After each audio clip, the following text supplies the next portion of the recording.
안녕하십니까. 증시각도기 투자인사이트에 오신 시청자 여러분 환영합니다. 오늘은 우리 과거 기관 투자자였다가 이제 개인 투자자로 부활한 또는 변신한 아니면 참여한 이쪽으로 오신 우리 장현호 투자자님과 기관 투자자였을 때 삶과 개인 투자자였을 때의 삶이 어떻게 다른지, 그리고 개인 투자자로서 어떻게 시장에 대응하고 있는지 이런 이야기를 한번 들어보도록 하겠습니다. 어서 오십시오. 네, 안녕하십니까. 네, 안녕하십니까. 지난번에 오셔가지고 그 기관 투자자들에 대한 이야기를 많이 해주셨어요. 그래서 기관 투자자들이 어떤가 우리 시청자분들 덕분에 많이 알게 되었는데 그냥 여쭤볼게요. 기관 투자자로서 때의 삶과 지금의 삶 뭐가 다르신 것 같아요? 저는 똑같습니다. 똑같아요? 왜냐하면 제가 사실 지금 블로그를 하나 운영을 하고 있거든요. 매일 똑같은 시간에 일어나서 정리를 해서 제 블로그에 이제 업로드를 하고 있어요. 특별한 일 있으면 휴재를 하는 경우도 있지만. 그래서 그러다 보니까 회사에서 일을 할 때랑 거의 비슷한 루틴으로 지금 살고 있다라고 이제 봐주시면 될 것 같고요.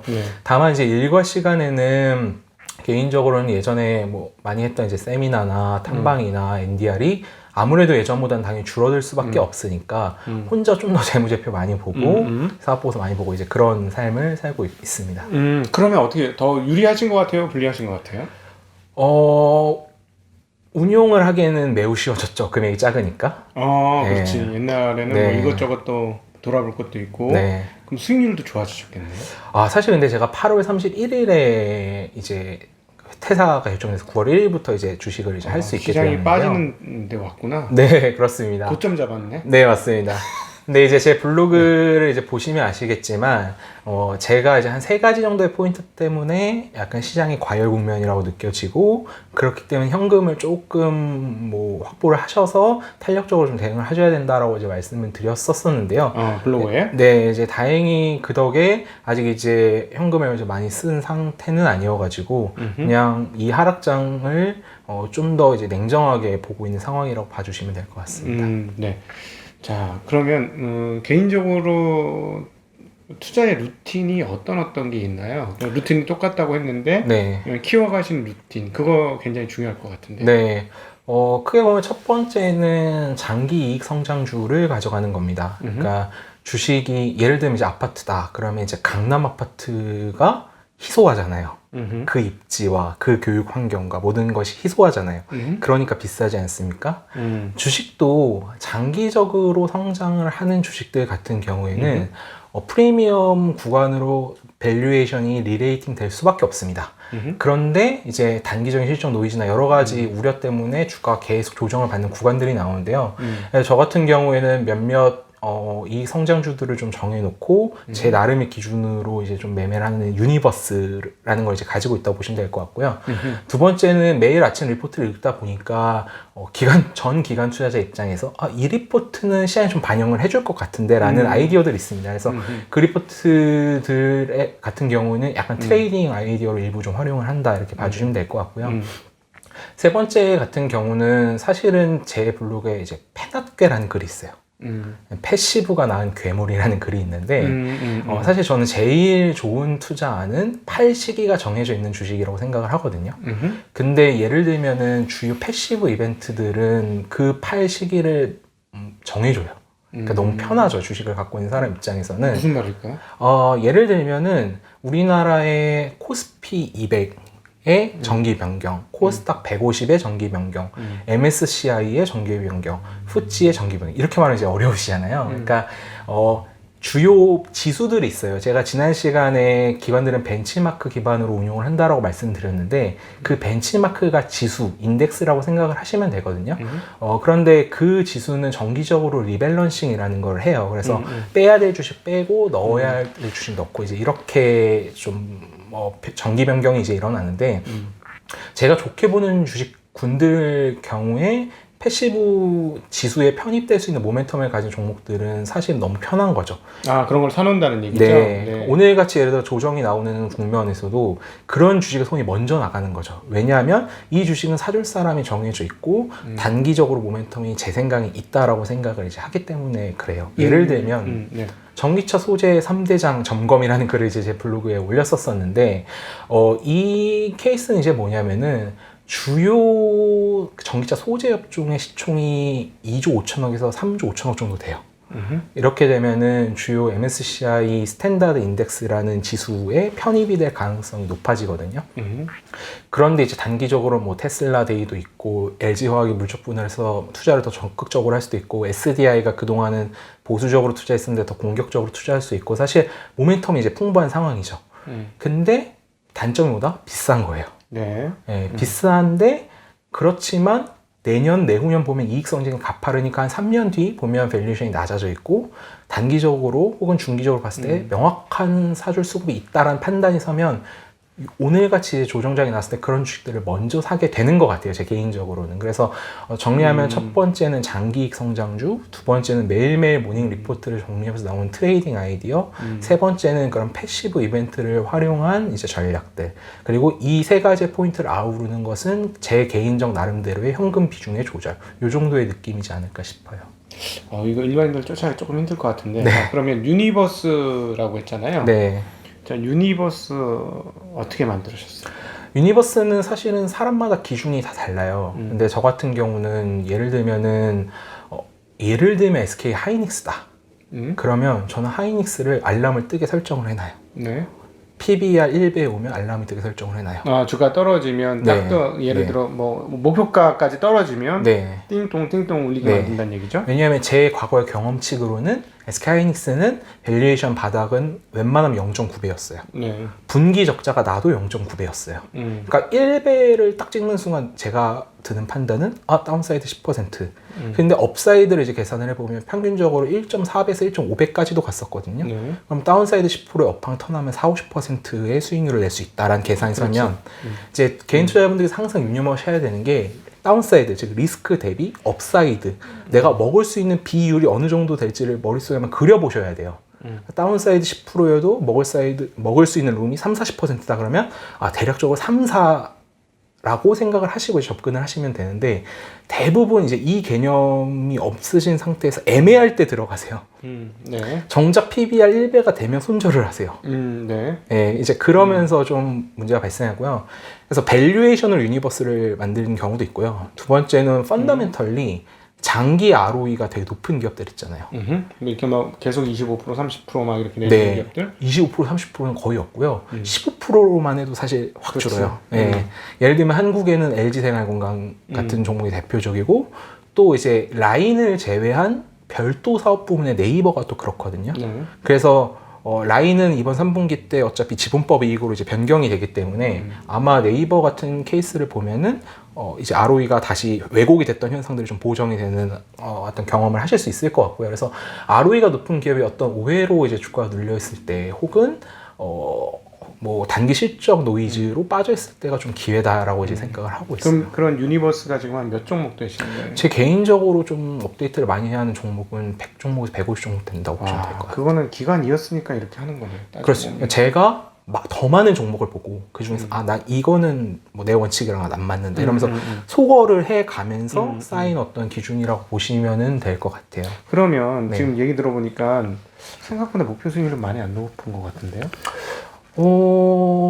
목표 수익률은 제 개인적으로 생각했을 때 1년에 30% 정도 벌면 충분하지 않을까요? 1년에 30%는 매우 네. 높은 거고, 그거는 네. 매우 높은 건데, 네. 종목별로 수익률이, 그러니까 유니버스가 알람이 딸랑딸랑 울리는 게, 네.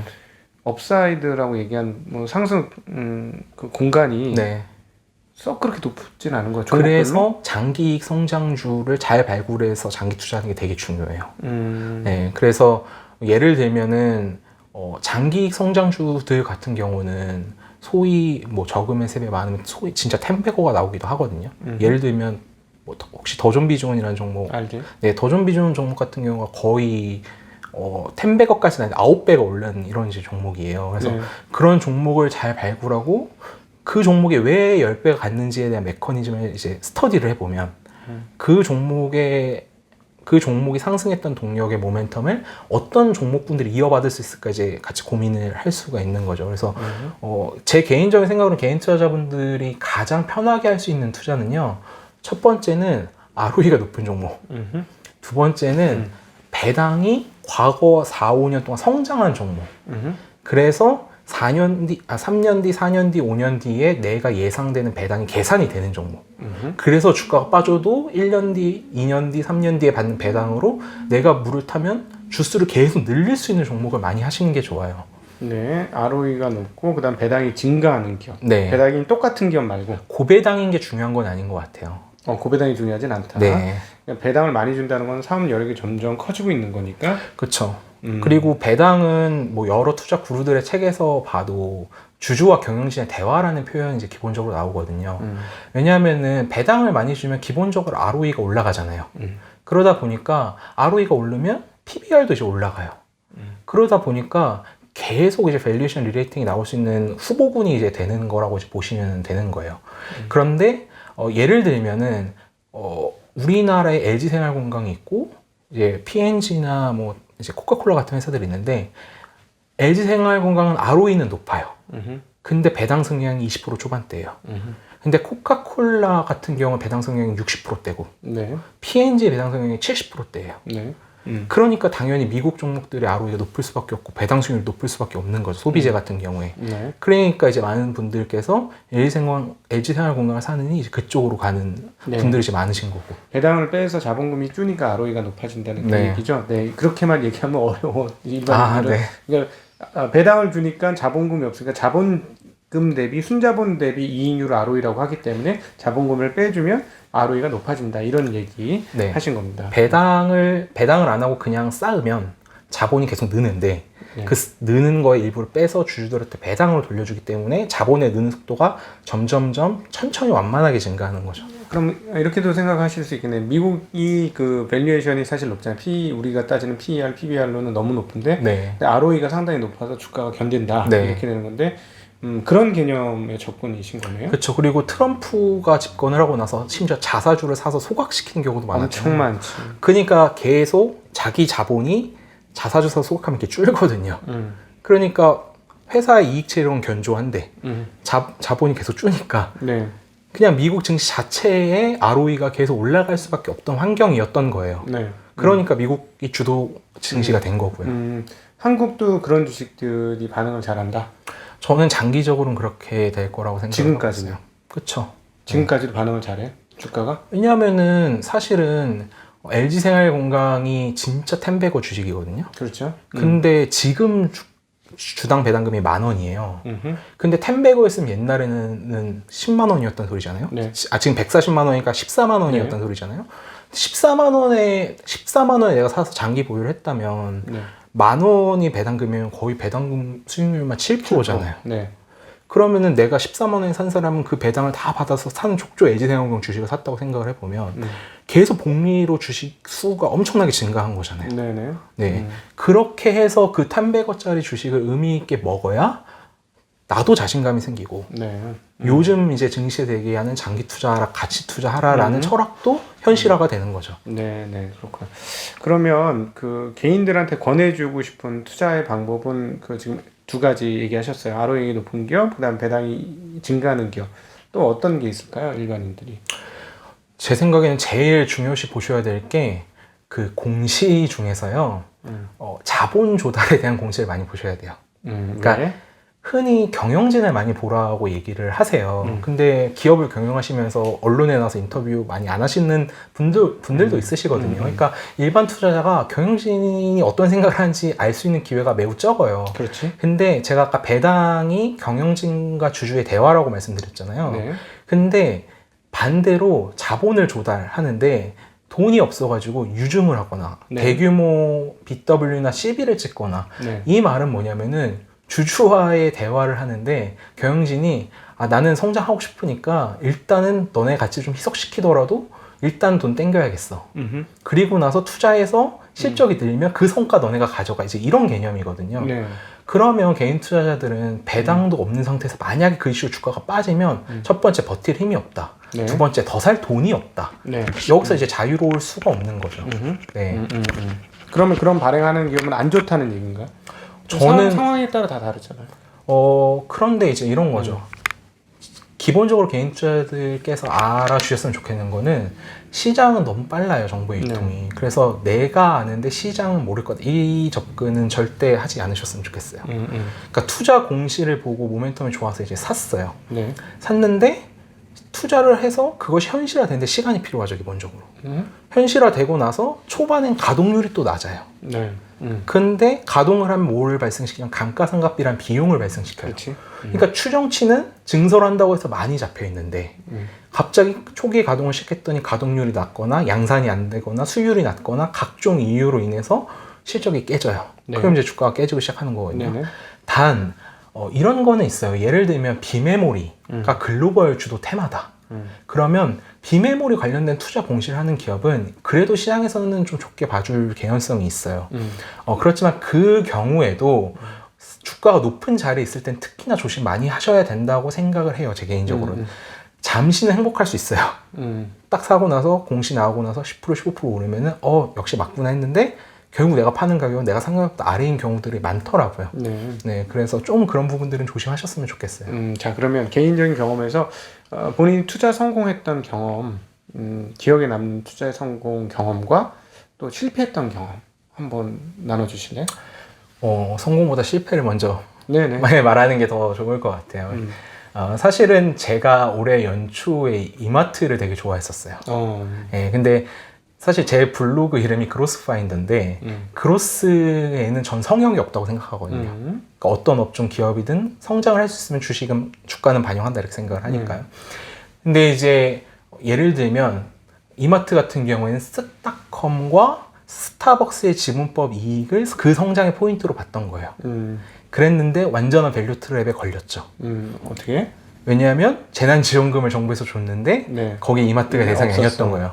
제가 생각했던 것보다 할인점 사업 후의 펀더멘털 개선 속도가 3달 정도 지연이 된 거죠. 네. 그러니까 사실 개인 투자가 아니고 기관 투자자 입장에서는 그 포지션을 들고 밸류 트랩에 갇혔다고 판단되면 계속 들고 가기가 너무 힘들거든요. 네. 왜냐하면은 장이 오르는 상태에서 계속 다른 주식들이 많이 오르는데 그래서 그런 부분들에 좀 실패 경험담이 있었어요. 그래서 개인 투자자 분들께서도 회사를 되게 잘게 쪼개놓고 보면은 너무 싸 보여요. 그래서 사세요. 주가 안 움직여요.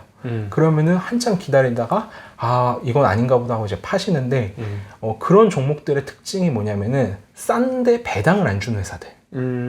그러니까 싸서 내가 들고 있으려면은 뭐 차라리 은행주를 샀으면 배당을 많이 받아서 네. 주식수라도 막 6% 7% 이렇게 늘렸을 텐데 지금 이마트는 10만 원인데 예를 들어서 배당 수익률 2% 이렇게 주면은 내가 주식수 1년에 2%밖에 못 늘리는 거 아니야? 라는 어떤 근본적 의구심이 발생하는 거예요. 그래서 그런 부분에서 좀 이제 오류가 발생하는 밸류 트랩의 케이스가 제가 실패했던 케이스라고 볼 수 있을 것 같고요. 좋았던 케이스 같은 경우는 사실은 제가 개인적으로는 첫 사회생활을 구글 코리아라는 데서 인턴을 했었어요. 네. 그래서 인터넷과 게임 업종에 조금 어떤 선호가 이제 있고, 네.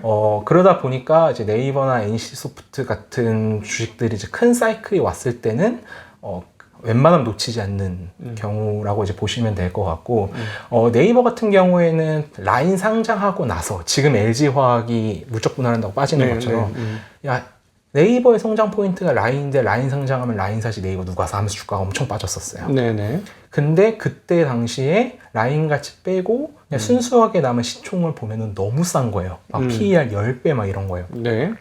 그러다가 이제 네이버가 또 다시 올랐다가 또 빠졌죠. 왜? 네. 라인, 좋다고 했던 라인이 라인 파이낸셜 한다고 간편결제에다가 마케팅비를 쏟아붓는다고 한 거예요. 몇천억씩 이상 네. 쏟아부었죠. 그래서 그때 당시에 분기단에 적자가 난다는 리포트도 있었어요. 적자는 안 났지만. 네. 그래서 시장에서 네이버를 12만 원도 깨트렸었어요. 네. 근데 지금은 사실은 한 30만 원 정도 네이버가 하니까 시총 50조 가까이 이렇게 하지만 그때 당시만 해도 네이버 시총이 사실은 20조도 안 했었거든요. 네.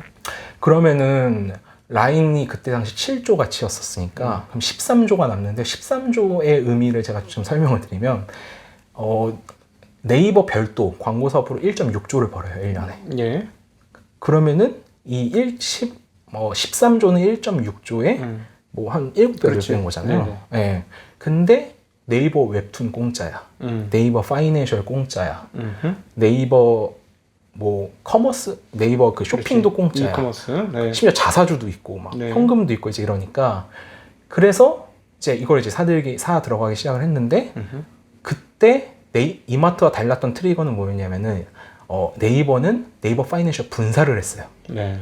그래서 트리거가 탑다운에서 생긴 거죠. 이마트는 정부의 재난 지역이라면 탑다운에 방해가 생겼는데 네.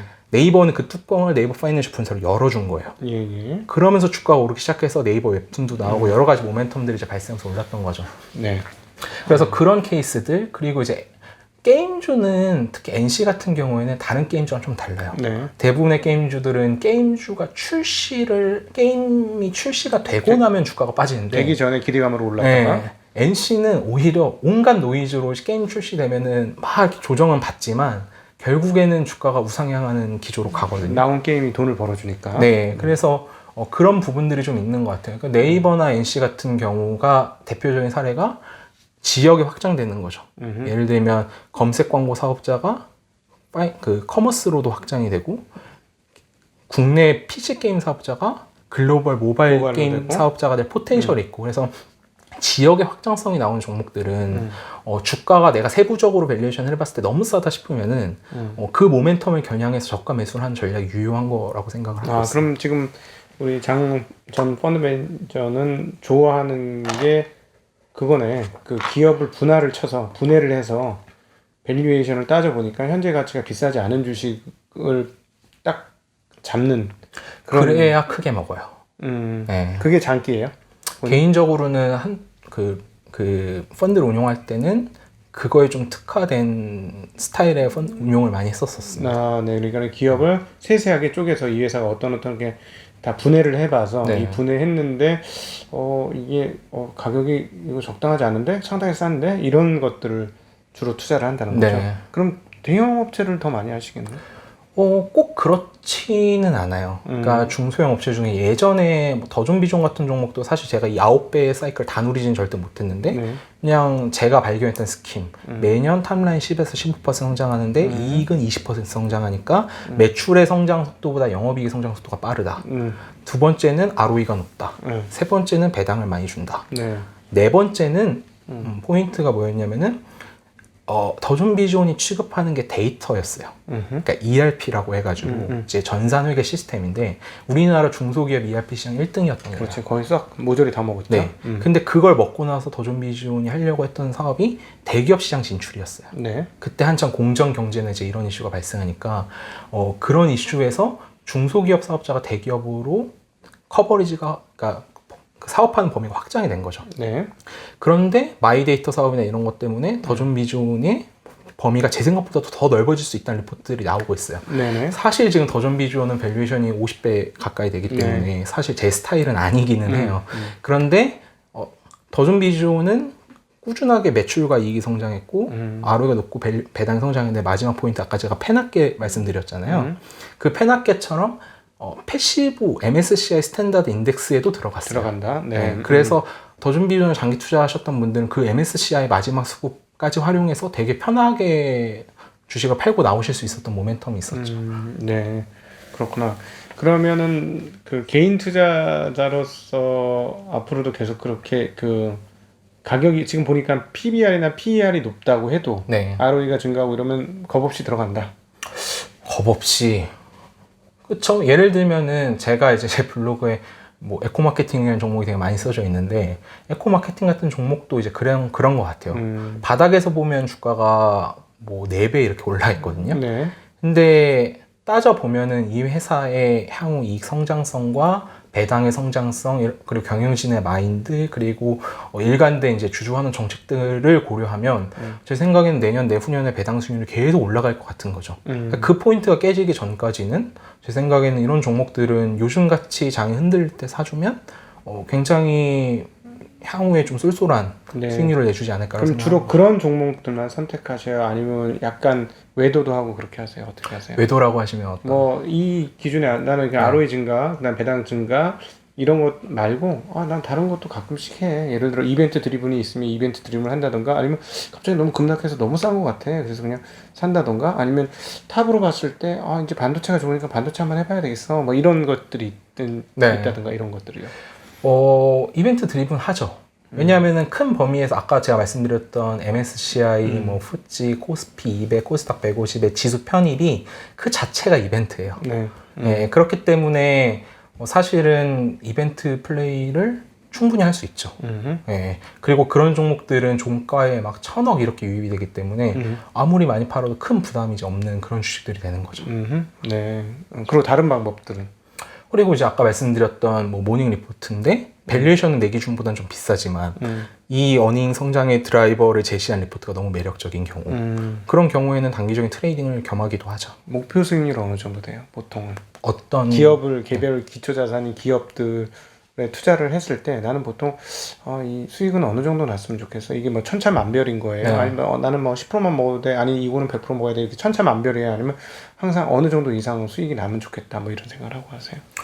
개인적으로는 장기 성장주는 저는 2~3배 이상 먹을 수 있는 종목만 해야 된다고 생각을 해요. 네. 네. 두 번째 트레이딩 아이디 같은 경우는 사실 방망이가 되게 짧죠. 네. 네, 그래서 뭐 4에서 5%만 줘도 사실 개인 투자자 입장에서 나쁜 수익률은 아니니까 단기 트레이딩을 했을 때. 근데 이제 더 잘 아시겠지만 단기 트레이딩이라는 게 4~5% 먹을 때도 있고 2~3% 손실이 날 때도 있고 그래서 썸에 보면 그렇게 큰 수익이 나진 않더라고요. 제 경험으로는. 네네. 이런 걸 잘 하시는 분들이 있겠지만. 그래서 그런 포인트들대로 각자의 개별 종목에 맞는 호흡들이 저한테는 이제 있는 것 같아요. 그렇구나. 네네. 그러니까 본인 호흡은 아까 계속해서 얘기했듯이 배당 성장, 그 ROE 성장 이런 쪽이 내 호흡에 맞다. 네. 다른 쪽으로는 가끔씩밖에 안 나간다. 비중이 상대적으로 많이 낮죠. 네. 많이 낮아요. 그러면 이렇게 하면 누적적으로 그러면 수익률은 상당히 양호했다. 근데 사실은 제가 이제 개인 투자를 시작할 수 있게 된 지 얼마 안 됐잖아요. 그렇죠. 그래서 저는 제 블로그에도 쓰는 게 제가 뭐 엄청난 부를 이룬 사람이거나 뭐 매니저로서 신문 한 번 나보긴 했는데 엄청나게 스타 매니저는 사실 아니었어요. 그러니까 감히 제가 멘토라고 얘기하지도 않고 대신에 저는 7년 동안 공부를 좀 더 많이 한 사람으로서 주식을 시작하시는 분들에게 많은 도움을 드리고자 하는 거다. 그리고 장기적으로 제가 블로그에 글을 꾸준히 쓰고 있으니까 제 어떤 현금의 비중 조절이라던가 아니면 제가 글에 대해서 쓰는 것들이 장기적으로는 사람들께서 기억해 주시지 않을까 싶어요. 그걸로써. 네, 블로그 이름이 뭐라고 했죠? 그로스 파인더라는 블로그. 그로스 파인더. 네, 그러면 계속해서 업데이트를 하니까 우리 시청자분들은 이렇게 가서 정보들을 공짜로 이렇게 해도 상관없다. 그럼요. 네. 그러니까 제가 할 수 있는 만큼은 최선을 다해서 사실은 그 블로그를 운영을 하고 있거든요. 그래서 와서 많이 봐주시고 댓글도 달아주시면 제가 할 수 있는 범위에서는 뭐 답변도 달아드리도록 노력을 하겠습니다. 네네.